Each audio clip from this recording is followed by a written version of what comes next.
Good morning बच्चों। बच्चों हम लोग हिंदी व्याकरण में पिछले क्लास में अविकारी शब्द पढ़े। अविकारी शब्द के भेद में क्रिया विशेषण को हम लोगों ने पढ़ा। मैंने आपको समझाया क्रिया विशेषण किसे कहते हैं, अर्थात क्रिया की विशेषता बताने वाले शब्द क्रिया विशेषण कहलाते हैं। उसके बाद मैं क्रिया विशेषण के भेद भी बताए। क्रिया की विशेषता बताने मतलब किस तरह से क्रिया हो रही है उसे हम क्रिया विशेषण कहते हैं, विशेषता बताने वाला। अब क्रिया की विशेषता क्या है, किस तरह क्रिया हो रही है, कहाँ हो रही है, कैसे हो रही है, ठीक है, कब हो रही है, ये सब हो गया ना, यही इसकी विशेषता हुई क्रिया की। तो उसके अंतर्गत हम क्रिया विशेषण के भेद में कालवाचक, रीतिवाचक, परिमाणवाचक, ये सारे क्रिया के भेदों को हम लोगों ने पढ़ा। पाठ के मुख्य बिंदु जो पिछले क्लास में हम लोगों ने पढ़ा था कि पहला था कि देखिए क्रिया विशेषण, क्रिया की विशेषता बताने वाले शब्द क्रिया विशेषण कहलाते हैं। क्रिया कब, कहाँ, कैसे और कितनी हुई, ये क्रिया के भेद के अंतर्गत आते हैं। ठीक है, कालवाचक, गुणवाचक, कालवाचक, रीतिवाचक, परिमाणवाचक और स्थानवाचक। ठीक है, ये क्रिया के भेद हैं। कालवाचक क्रिया, काल यानी समय, जो समय का बोध कराए, सुबह, शाम, आज, कल, ये कालवाचक क्रिया के अंतर्गत आते हैं। स्थानवाचक, ऊपर, नीचे, अंदर, बाहर, ये क्रिया होने का, ये स्थानवाचक क्रिया के अंतर्गत आते हैं। और उसी प्रकार से परिमाणवाचक क्रिया मतलब मात्रा, किस मात्रा में हुई क्रिया, कुछ, थोड़ा, ज़्यादा, ये किस मात्रा में हुई, उसे परिमाणवाचक क्रिया के अंतर्गत आते हैं। फिर लास्ट हम लोगों का बचता है रीतिवाचक क्रिया का रीति, तरीका, किस ढंग से, धीरे हो रही है, तेज हो रही है, डर गया, डर के हो रही है, खुश होके हो रही है, भाव क्या व्यक्त करते हुए, तो उसे हम रीतिवाचक क्रिया जो हो रही है उस समय उस क्रिया का करने का तरीका या ढंग क्या है, उसे हम रीतिवाचक क्रिया के अंतर्गत रखते हैं। तो बच्चों हम लोग पढ़ लिए। अब आज हम फिर पाठ के दूसरे भेद को समुच्चय बोधक भेद पढ़ेंगे। समुच्चय मतलब पिछले क्लास में हम लोग क्रिया के जो क्रिया विशेषण पढ़ा, क्रिया विशेषण के सभी अभ्यास कार्य देखे। अब आज हम लोग समुच्चय बोधक पढ़ते हैं। बच्चों अपनी बुक में पेज नंबर 123 पर देखिए, अपने बुक में पेज नंबर 126 में देखिए कि दूसरा क्या है, समुच्चय बोधक, संबंध बोधक जो होता है वो क्रिया के भेद को बता रहा है, तो उसको हम लोग देखेंगे। समुच्चय बोधक नहीं बेटा, पहले हम लोग संबंध बोधक पढ़ेंगे। पहले हम लोग संबंध बोधक क्रिया के भेदों में संबंध बोधक पढ़ेंगे।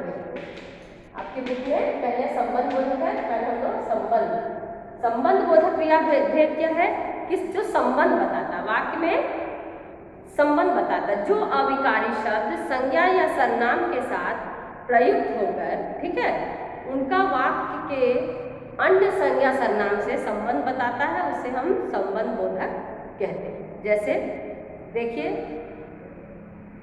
बच्चों, क्रिया विशेषण शब्दों को पढ़ लिए हम लोग। संबंध बोधक का शाब्दिक अर्थ संबंध का बोध करा। संबंध बोधक का शाब्दिक अर्थ क्या है, संबंध का। पेज 126 पर देखिए, पेज 126। संबंध बोधक का शाब्दिक अर्थ है संबंध का बोध कराने वाला। इसके अर्थ से ही इन शब्दों का वाक्यों में महत्व समझ में आता है। वाक्यों में संबंध में महत्व आता है कि उसका उससे संबंध है। संबंध बोधक शब्द संज्ञा या सर्वनाम शब्दों के संबंध को व्यक्त करते हैं। संज्ञा या सर्वनाम के संबंध को व्यक्त करते हैं। जैसे देखिए एक नीचे उदाहरण दिया गया है, एक पैराग्राफ है, अनुच्छेद आपकी पुस्तक में, वो देखिए। कार्निवाल के मैदान के अंदर एक लड़का चुपचाप शरबत पीने वालों को देख रहा था। उसके गले में फटे कुर्ते के ऊपर एक मोटी सी सूत की रस्सी पड़ी थी और जेब के भीतर ताश के पत्ते थे। उसके मुख पर गंभीर विषाद के साथ धैर्य की रेखा थी। मैंने न जाने क्यों उसकी ओर आकर्षित हुआ।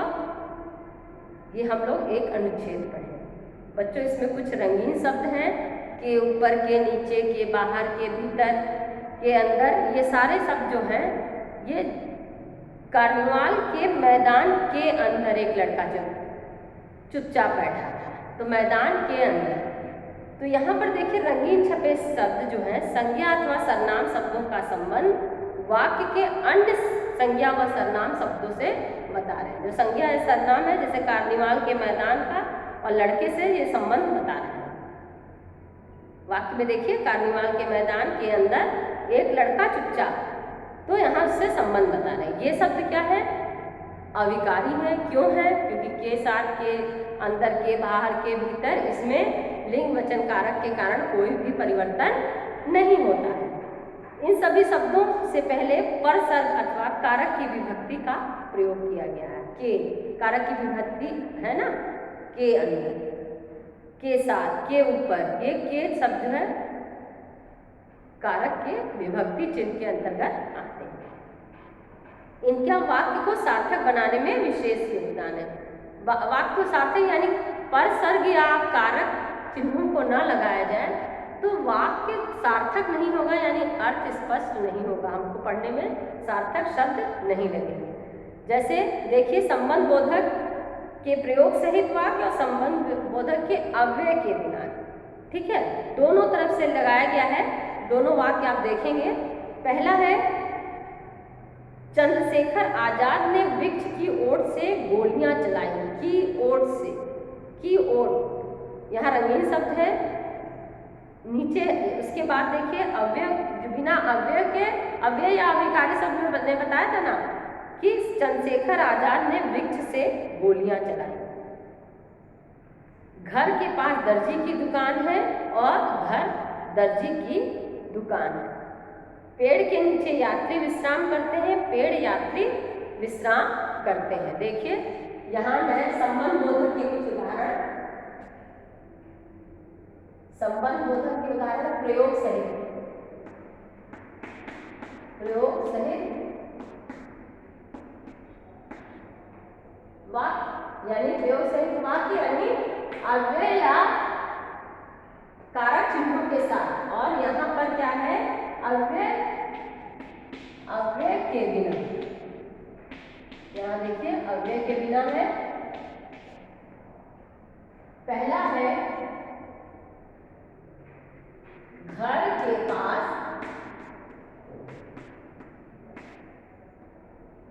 दर्जी की दुकान है, ठीक है, घर के पास दर्जी की दुकान है। यहाँ एक वाक्य है घर के पास दर्जी की दुकान है, और दूसरा है घर दर्जी की दुकान है।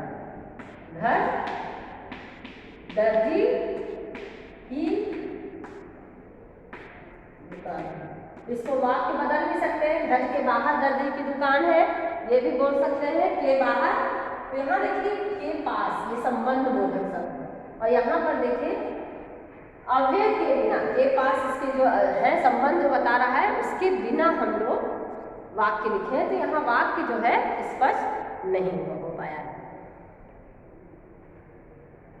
इसी तरह पेड़ के नीचे यात्री विश्राम करते हैं और पेड़ यात्री विश्राम करते हैं। के नीचे जब तक नहीं लिखेगा तो वाक्य स्पष्ट नहीं होगा। यहाँ पर देखिए वाक्य स्पष्ट है, घर दर्जी की दुकान है, ये यहाँ पर वाक्य स्पष्ट नहीं है। अब देखिए संबंध बोधक और क्रिया विशेषण में कुछ अंतर बताए गए। क्या अंतर है? संबंध बोधक व क्रिया विशेषण दोनों ही क्या है? अव्यय है। हम लोगों ने पढ़ा ना अविकारी शब्द या अव्यय। संबंध बोधक ये सारे क्या है? ये अविकारी शब्द के भेद के अंतर्गत आते हैं, तो ये भी अव्यय हैं। अनेक शब्द ऐसे हैं जिनका प्रयोग क्रिया विशेषण और संबंध बोधक दोनों ही प्रकार से किया जाता है। कुछ शब्द ऐसे होते हैं, बहुत ही शब्द ऐसे हैं जिनका अव्यय, जिन शब्दों का क्रिया विशेषण और संबंध बोधक दोनों में प्रयोग किया जाता है। जैसे अंदर, बाहर, ऊपर, नीचे, ये सारा क्या है? अंदर, बाहर, ऊपर, नीचे, ये सब स्थानवाचक क्रिया के अंतर्गत आते हैं ना। लेकिन यहाँ के अंदर, के बाहर, के नीचे आ गया तो ये संबंध बोधक हो गया। यानी कारक विभक्ति चिन्ह के साथ अगर आता है। इनकी पहचान के लिए प्रयोग की ओर ध्यान देना आवश्यक है। यदि इन शब्दों का प्रयोग क्रिया की विशेषता बताने के लिए है, अर्थात यदि ये बताते हैं क्रिया कब हुई, कैसे हुई, कितनी संपन्न हुई, तो ये क्रिया विशेषण है, ठीक है। परंतु यदि ये सब संज्ञा व सर्वनाम शब्दों का एक दूसरे से संबंध बताते हैं, संबंध देखिए अंदर बाहर ऊपर नीचे, अगर ये क्रिया की विशेषता बताते हैं तो ये क्या हुए, ये क्रिया विशेषण। और अगर ये संज्ञा और सर्वनाम से का संज्ञा दूसरे संज्ञा और सर्वनाम से संबंध बताते हैं तो यहाँ पर ये क्या हो गए, संबंध बोधक। देखिए नीचे ऊपर कुछ उदाहरण दिए गए हैं आपके पुस्तक में, एक बॉक्स में शब्द लिखा हुआ है क्रिया विशेषण और संबंध बोधक। देखिए भीतर एक शब्द है और भीतर खेलो, तो खेलने की विशेषता क्या है, भीतर खेलो। और घर के भीतर मेहमान बैठे हैं, तो घर के भीतर मेहमान का संबंध बता रहा है कि कहाँ बैठे हैं, घर के भीतर, ठीक है।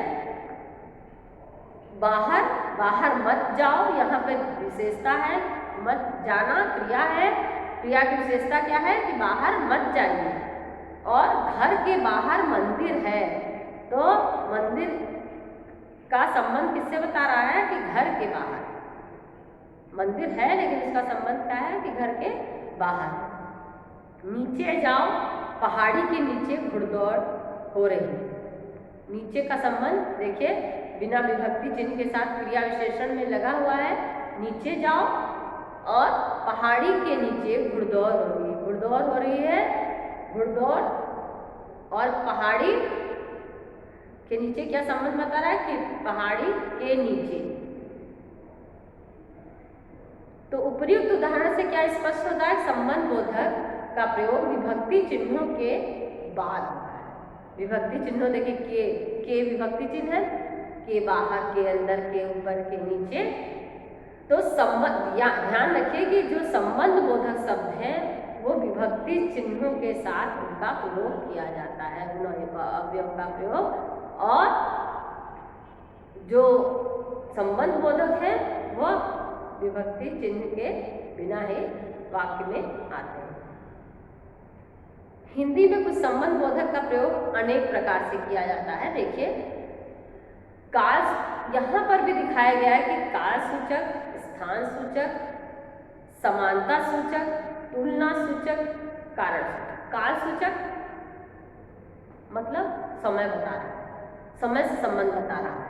पहला क्या है, 7 बजे से पहले विद्यालय पहुंच जाना, तो यहाँ पर काल बता रहा है, कब पहुंच जाना, 7 बजे से पहले।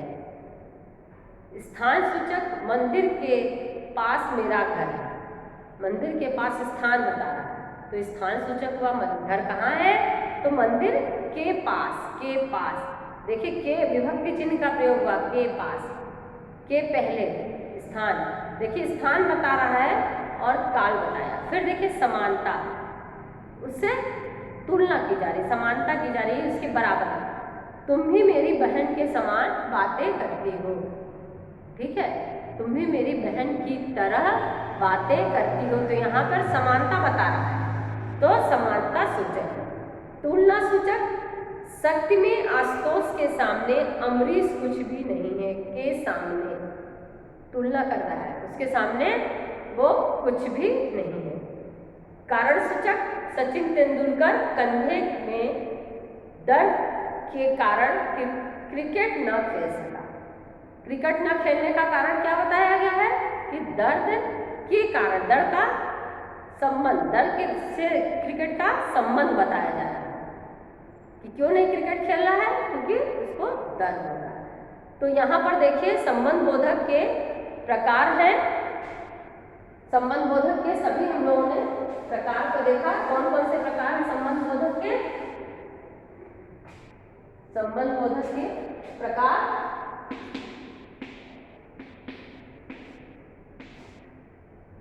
पहला है काल सूचक,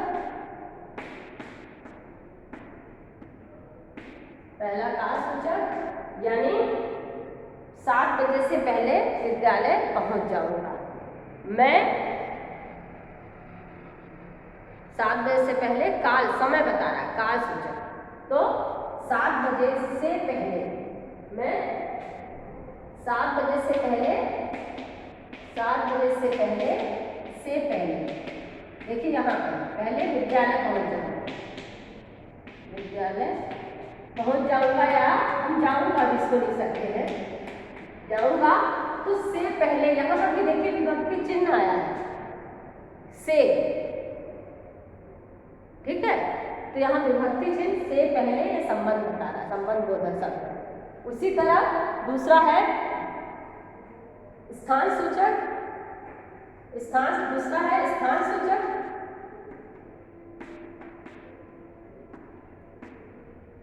मंदिर के पास मेरा घर है, मंदिर के पास मेरा घर है। कहाँ मेरा घर है? घर का घर है, कहाँ घर है? मंदिर के पास ये संबंध बोधक शब्द है। फिर देखिए बच्चों, ये 2 हो गए और मैं आगे बताती हूँ। तीसरा है समानता सूचक, समानता सूचक, समानता आपस में एक समानता सूचक एक जैसा है, मतलब समान बता रहा है। समानता सूचक क्या होगा कि तुम मेरी बहन की तरह हो, बहन की तरह या के जैसी हो। तो ये की तरह, के जैसी और के समान हो तो भी ये समानता बता रहा है दोनों का। फिर तुलना सूचक यानी कंपेयर करना, तुलना की जाती है। तुलना सूचक 3, 4, तुलना सूचक तुलना करना यानी एक दूसरे से कंपेयर करना।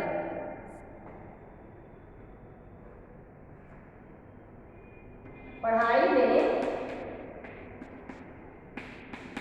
मैं अलग एग्जाम्पल दे रही हूँ। मीरा के सामने सीता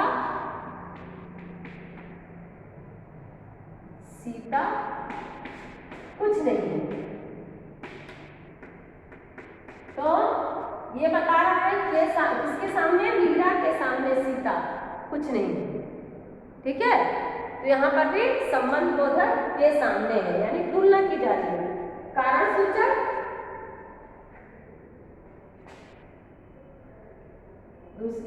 लास्ट है, कारण सूचक चौथा, 5वां कारण सूचक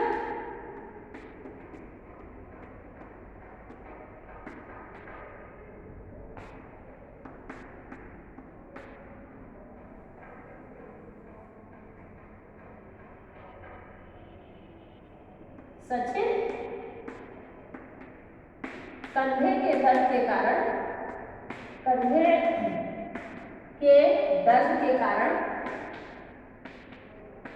क्रिकेट न खेल सका,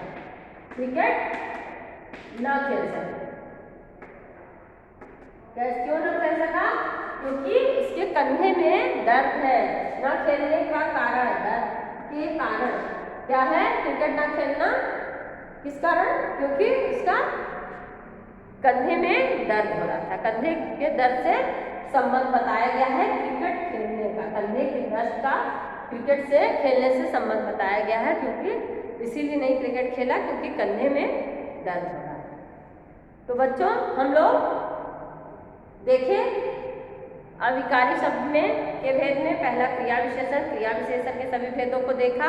फिर हमने संबंध बोधक और संबंध बोधक में हम लोगों ने देखा कि काल सूचक, स्थान सूचक और समानता सूचक, तुलना सूचक, ये सारे कारण सूचक, सारे ये संबंध बोधक के हैं। और संबंध बोधक में किन बातों का मुख्य बिंदु देखें? जो अविकारी शब्द संज्ञा या सर्वनाम के साथ प्रयुक्त होकर उनका वाक्य के अन्य संज्ञा और सर्वनाम, वाक्य के अन्य संज्ञा, देखिए संज्ञा सर्वनाम सब प्रयुक्त होकर, इसके साथ प्रयुक्त होकर अन्य संज्ञा सर्वनाम से संबंध बताएं, उसे हम संबंध बोधक कहते हैं। तो बच्चों आज हम लोग संबंध बोधक कंप्लीट कर लिए।